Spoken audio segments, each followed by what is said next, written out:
doing it. So, Amy, this is where the camera is. You have to look at those two little pee holes. Okay. You guys, pee hole. I'm on you, pee hole. We're doing it. Okay, you guys, this is YouTube Live. Thanks so much for watching, if you're watching it now or watching it later. And this is Amy Sumpter. What is it? That you may or may not know about Amy Sumpter.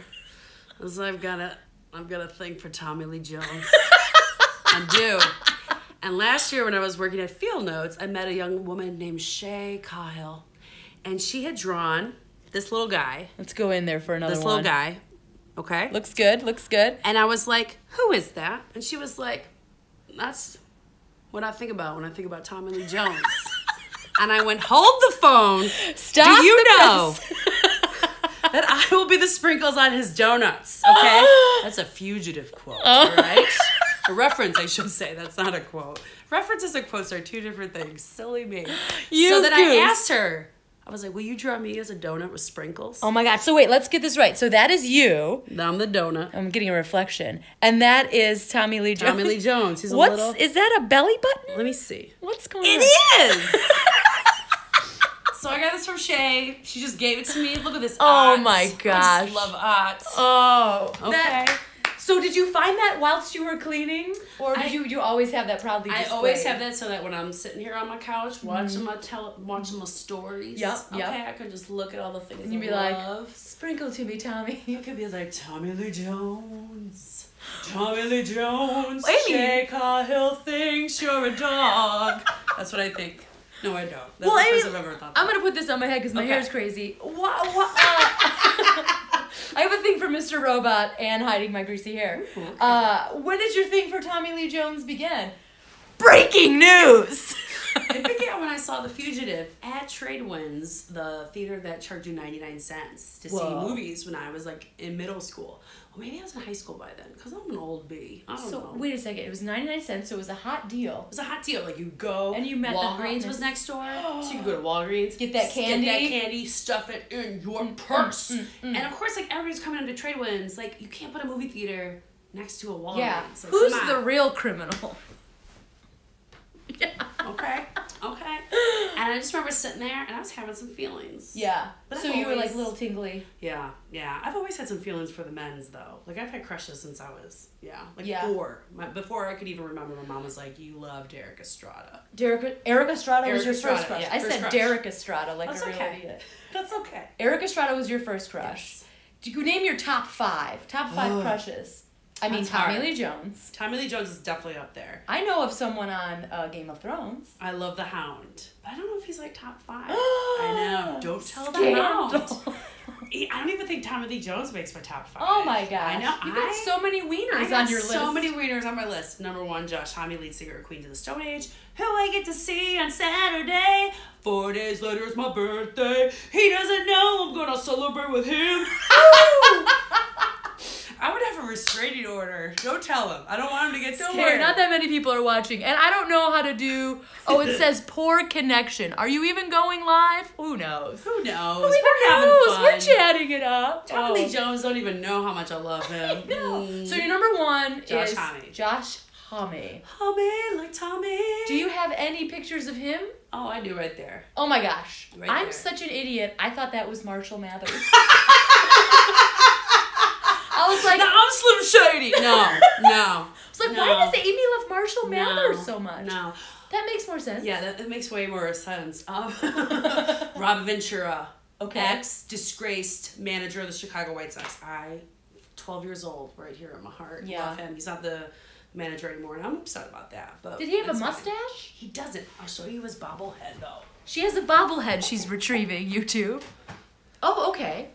There you go. Love. Get a close-up in there. What? That's the camera. I just dusted, so we're good. We're good. Hey. And he's like, Amy, stop, I'm embarrassed. No big deal. Is that your voice for him? I guess. When you I don't role know. play? Yeah, I don't know. He gets shy.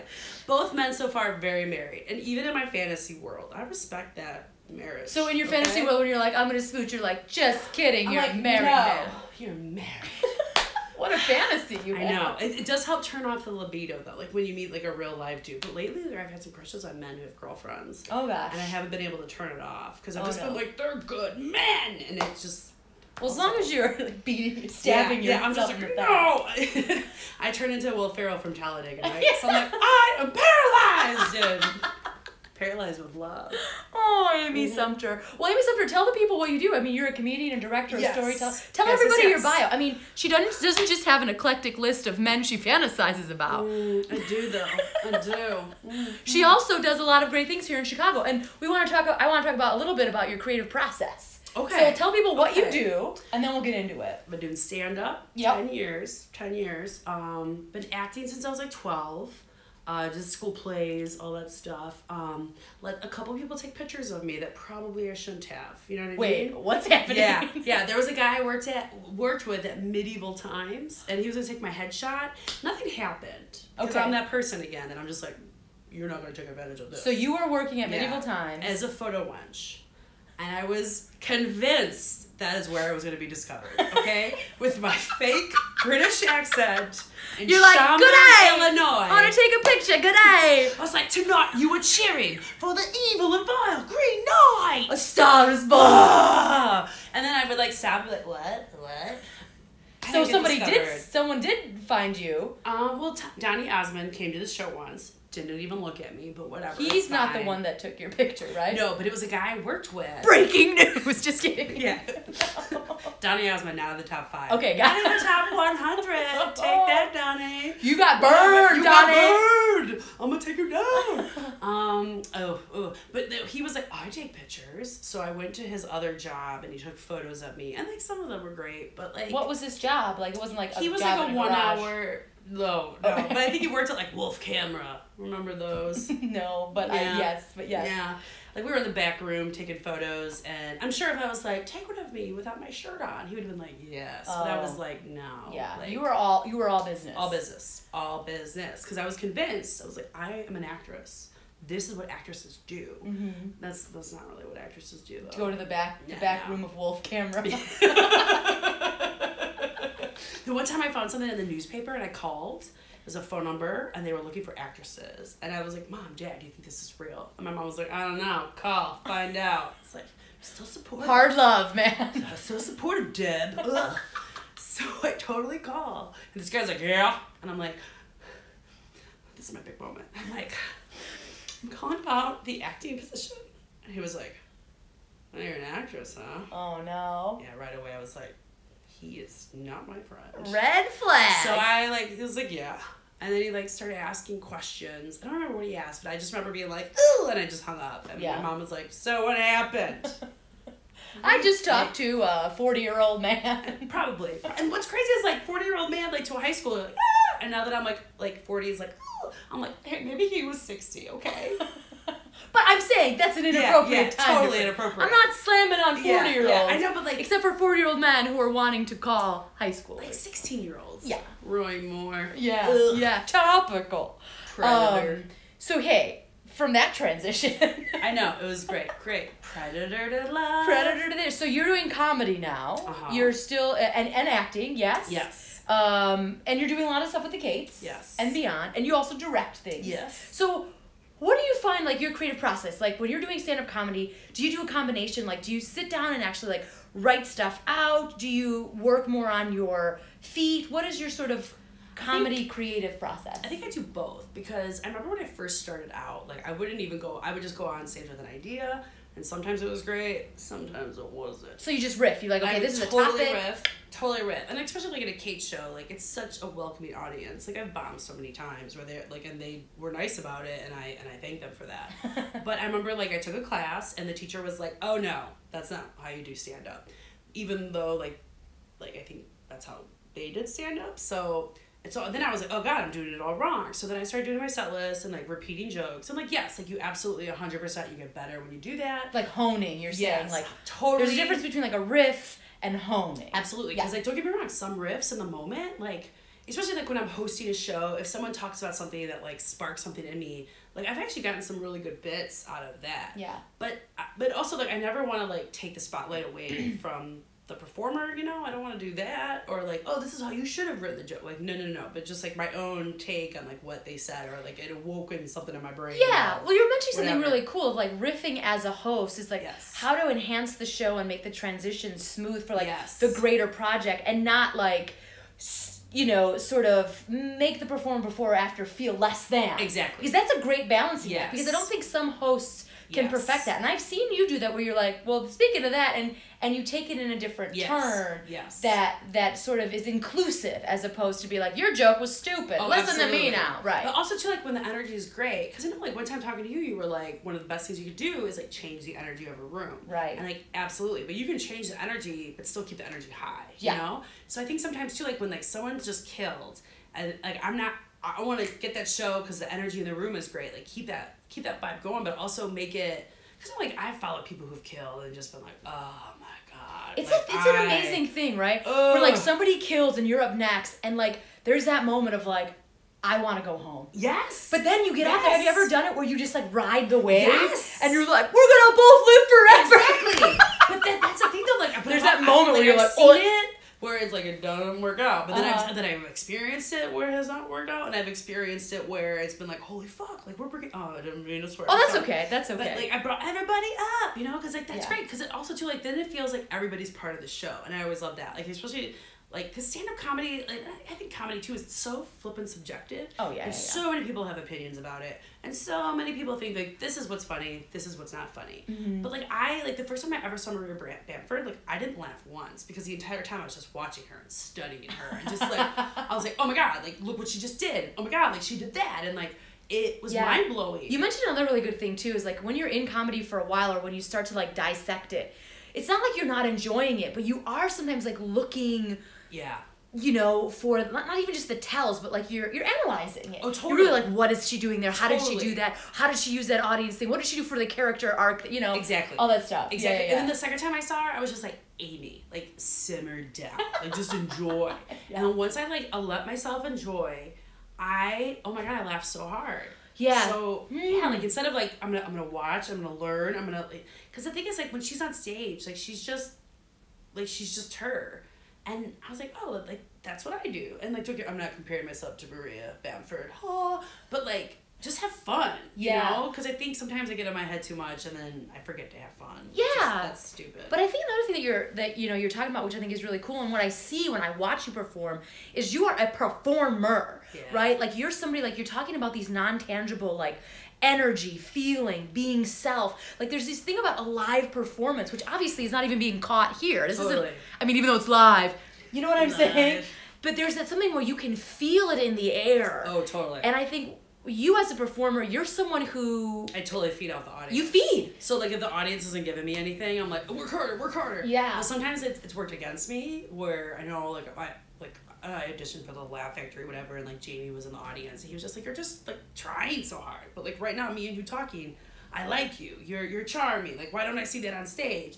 And I just got in my head, and like that was a great note, but it also like it really woke my eyes up to like there's a difference between like trying too hard, and then there's another difference of just like riding the wave and then trying to make the waves when like there's no waves. Yeah. So what like advice would you give someone who's trying, who maybe isn't like, because I do think you and I ride the spectrum of like performance heavy. Yes, we're writers, but you know there's a difference of comedians who are like writers. Yes. And comedians who are writer performers. Yes. Right? Yes. So would you give someone advice who maybe is on this the spectrum of performing? How do they not push? When there's somebody who like, I feed off of the energy, because you still have to go, even when there's two people in the audience. What advice would you give someone to not be sort of that like desperately pushing, but just being yourself and sort of riding a wave that doesn't exist? Yeah. That was a long question. And that'll be our last question, because I was only going to try to go for 15 minutes, and we're at 16. Oh, shoot. I know. We're chatty. It's Tommy Lee Jones, yo. Tommy Lee Jones. You're like, so many sprinkles to discuss. Right? I would say the number one thing is remember that you do it because you love it. Yeah. But also, sometimes you're going to do terrible shows. And you got to remember when you get off stage, don't quit comedy. You know what I mean? Like, it's such a hard question, because there are times I can like rise above and I don't care if the audience hates me and I just keep going and I get off stage and I'm just like, well, it's over, thank God. But then there's times when maybe I'm having a bad day and like, yeah, the audience likes me or I feel like the audience doesn't like me, but then after the show everybody's just like, oh my God, that was great. And you're just like, oh my God. Like sometimes you could read the audience, sometimes you can't. Sometimes there's a guy in the audience that sits like this the entire time and doesn't crack a smile, and then he's the first person to come up to you after a show. I'm like, I loved it. And you're like, well, you could have done something about your face. Yeah. You know? Adam Burke has this great thing, this great joke about like, I see that you're smiling, you know, smile louder, it's called laughter. Right? That would help me out. That would help me a lot. That would help me a lot. But I think sometimes too, like, it sounds so flippin' hippy-dippy, but sometimes you just have to trust in yourself. And I think that's great advice. You just have to like trust that you're doing the right thing, that you're in the right place, and like this is advice like I still have to tell myself because sometimes it's just you're gonna have a great show and you're gonna have a terrible show, and sometimes you're having a great show and like you feel good but the audience isn't giving you anything. But then sometimes after the show they're like, we loved you. So I think you just have to trust yourself and just keep going. And I know that sounds so hippy-dippy and like not like an answer, but sometimes the energy isn't there and you just have to trust yourself. Like you have to be that energy, but also like you have to get off that stage and not kill yourself and just be like, keep going, keep doing it. I think that's great advice though. I mean, like the trusting yourself is just like believe that you love something. Keep going. Even though stand-up you do need feedback, obviously it's a live art form. Know that no matter what anybody tells you, you will get better the more you do it. Absolutely. You will be more connected the more you do it. Totally. And I think it is hard because it is easy to feel disconnected or like I want to stop or but I feel like you just keep those delusional blinders on and be like, I'm going no matter if I get booked at the place I want to go get booked. I'm gonna keep going. Even if I'm not a star, even if I wasn't discovered at medieval times. Medieval times. I'm just gonna keep going because that's what I love. Exactly. And you have to remember like what do you love? Because this is the one thing like I did a set and I did it for like Hollywood people and it got me like to Hollywood to do a TV show. And then 2 weeks later I did that same exact set. Nothing. And like all I could think was tink, by the way. All I could think when I got off stage was I was like, well, 2 weeks ago Hollywood loved me. Tonight Underground Lounge fucking hates me. But whatever. You know? Matt Riggs, Underground Lounge, where comedy goes to die. Okay? It's haunted there. It is. Do you feel comfortable talking about this like more like that experience? Or is that something you don't want to talk about? I can talk about it in We don't need to talk about it. Way. Well, we don't even need to talk about it live. I'm just saying like maybe another video. Yes, another video. Yes. Yeah. Because I think that idea of like I was up for a thing, whether it's like a role in a movie or like whatever that thing is. Because I think it can be helpful to people. Like I'm up for this thing. That thing didn't manifest the way I wanted. Exactly. What happens after? Hopefully you don't go into a deep dark depression like I did. But silver lining, I'm still here. What? Hey, Tommy Lee Jones! Tommy Lee Jones! Well, YouTube Live, thank you for watching, even if you watch not live, because you know they can still watch. It's going to be posted on the YouTube channel, even if you didn't watch it going live. There was a poor connection, so I apologize if it was like, weren't me, splurpy blurp. But this is our first one. So, oh my gosh, someone's talking to us. What had already happened a few days' time from today? What? Sorry, I meant. I don't know what that means. We didn't see we didn't see your first comment. Oh, yeah. I'm sorry, So, again, on the commenting, that was David. Sorry, David. Yeah. I'm new to this. I work in an IT place, and I don't understand computers. And I didn't see it pop up, so we'll figure this out. Oh, because you know what? I put hide all messages. What an idiot. Idiot. We'll get it, because we're going to try to do it Mondays. I'm new too. Yay! Thanks, David. Yay! Okay. Thanks for being understanding. It's a circle of trust. It's a circle of trust. So Mondays at 7, we're going to try to do it. You know, Amy and I don't live that far away from each other, so maybe we'll be able to do it every other Monday. But Mondays 7, and we'll get better at it, and I'll be typing. And then maybe Monday, Amy will do like a regular channel video talking about that kind of stuff. Oh, Denise! Yay. Love you too. Denise, David, yay. And maybe next time we'll have a slumber party. We'll order pizza. I love Jimmy's. Jimmy's pizza's so good. It's so good. It's a big triangle. Don't get the extra large. Well, don't do the that. box won't fit in your fridge. Good advice. I don't know. Maybe you're rich. Maybe it will. I don't know. You got a rich fridge. Elise Nyland! What? Elise! I think I unhid the thing. Oh, you did. Oh my gosh. No. Don't feel blue. Don't feel blue, Denise. You can't. But that's the thing, though. Like, Kelsie Huff, plan your failures. But then also, some shows, too, aren't worth worrying about. You know what I mean? But then some shows, you know, you might get discovered at medieval times. Who knows? Yeah. That might still be your dream. I don't know your life. And the other thing I think which is really cool, and what I love about the Kates is you're going to have shitty shows. Yeah. You're going to have experiences that are going to be letting you down in life or in comedy. But it's to have an anchor. It's to have a nest. It's to go out in the world and get kicked in the face and go somewhere where people believe you, believe in your talent. You get re-energized and then go back out into the world to get kicked in the face again. But then this time you get kicked in the face, you're wearing a mouth guard. Yeah! And you're like, look at this. Didn't hurt this time. What? Also, wear your mouth guards. Oh, nothing can stop my motion, Denise. Us either. Except for we're way over time. Maybe I'll have to make this a half hour. Everybody say thanks to Amy Sumpter for showing up and for letting us film in her clean apartment. Oh my gosh. And Elise Nyland, thanks. Oh, 2 people are anchors. Oh, come on. Stop. You owe me $12. That's a private joke. I don't even get it. I just thought you were like, oh, you're so nice. No. Where's my money? What did she say? Thanks, Amy. Oh, all right, guys. I think we're gonna sign off. Thanks for watching. We're gonna be back here on Monday. Sometimes with Amy, sometimes with other guests. We'll see what happens. And bye. Bye. Have a great day. Should I do this thing? Bye. Ooh. Classic YouTube. Whoa. Wait, I have to turn it off now, though. Wait. Stop filming, you son of a bitch! Stop looking at me. How do I stop this? Oh, X.